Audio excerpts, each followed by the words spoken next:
দক্ষিণ আফ্রিকার মেয়ে সিপিউ সিলি পেসিটলে ভালোবেসে বিয়ে করেছিলেন নোয়াখালীর যুবক সাইয়েদ আল ফয়সালকে। নিজের খ্রিস্টান ধর্ম ত্যাগ করে ইসলামও গ্রহণ করেন পেসিটলে। বেশ সুখে চলছিল বাংলাদেশি আফ্রিকান এই দম্পতির সংসার। কোল আলোকিত করে পৃথিবীতে আসে দুই কন্যা সন্তানও, কিন্তু হঠাৎ মায়ের অসুস্থতার কথা বলে বাংলাদেশে এসে স্ত্রী সন্তানের খোঁজ নেওয়া বন্ধ করে দেয় ফয়সাল। আর এতে দুই সন্তান নিয়ে চরম কষ্টে পড়ে পেসিটলে। স্বামীর খোঁজে ঘুরছেন বাংলাদেশিদের দাঁড়ে দাঁড়ে। নূর হোসেনের রিপোর্টে দক্ষিণ আফ্রিকা থেকে সহযোগিতা করেছেন ফারুক আস্তানা। দক্ষিণ আফ্রিকার পুমালাঙ্গা প্রদেশের কেওয়াথানডেগা এলাকার জুলু সম্প্রদায়ের মেয়ে সিপিউ সিলি পেসিটলে। আর এই কেওয়াথানডেগা এলাকাতেই একটি দোকান ছিল বাংলাদেশি সাইয়েদ আল ফয়সালের।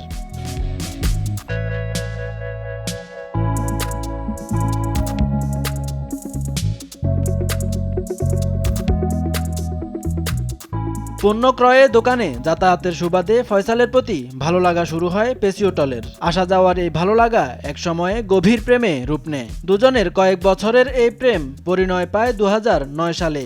বিয়ের পিঁড়িতে বসার আগে নিজের খ্রিস্টান ধর্ম ত্যাগ করে ইসলাম গ্রহণ করেন পেসিটলে ফয়সাল।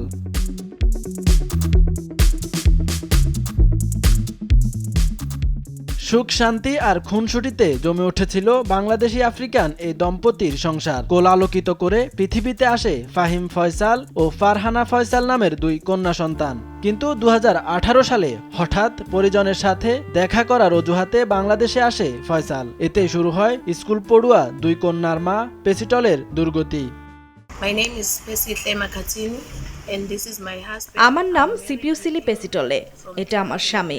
2009 সালে আমাদের বিয়ে হয়। তারপর থেকে 2018 সাল পর্যন্ত আমাদের সংসার ভালোই চলেছে। এ সময় আল্লাহ আমাদের দুই কন্যা সন্তানও দান করেন। 2018 সালে ফয়সাল মায়ের অসুস্থতার কথা বলে দেশে যায়। তারপর থেকে আমার সাথে কোনো যোগাযোগ রাখেনি। এখন এই দুইটি মেয়েকে নিয়ে আমি সাগরে ভাসছি। আমি চাই ফয়সাল অন্তত আমাদের খোঁজ নিক। স্বামীর খোঁজে বাংলাদেশ দূতাবাস সহ দক্ষিণ আফ্রিকার বাংলাদেশি কমিউনিটির দাঁড়ে দাঁড়ে ঘুরছেন পেসিটলে। 18 সালে যাওয়ার পর থেকে এদের আর ফ্যামিলির কোনো খোঁজখবর রাখে না। তো আমাদের এরা বাঙালি কমিউনিটির কাছে আসে। এর দুইটা মেয়ে ওই সাফারিং করতেছে এরা। তো আমরা কমিউনিটির পক্ষ থেকে সবার কাছ থেকে চাঁদা তুলে চালাই। তো এর বাচ্চা কাচ্চাও বড় হয়ে গেছে। এখন তো কমিটি আর কতদিন বা চালাবে, কীভাবে চালাবে?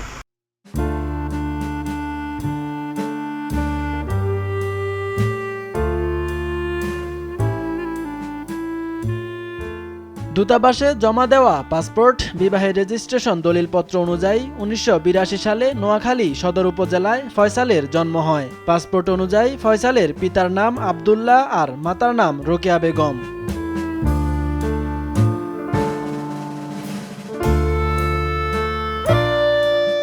ফয়সালের এমন হীন কাজে বিব্রত দক্ষিণ আফ্রিকার বাংলাদেশি কমিউনিটি। বিদেশের মাটিতে প্রিয় মাতৃভূমি বাংলাদেশের ভাবমূর্তি ক্ষুণ্ণ করে এমন কাজ যেন আর কেউ না করে, এমন প্রত্যাশা প্রবাসী বাংলাদেশিদের। নূর হোসেন, RTV।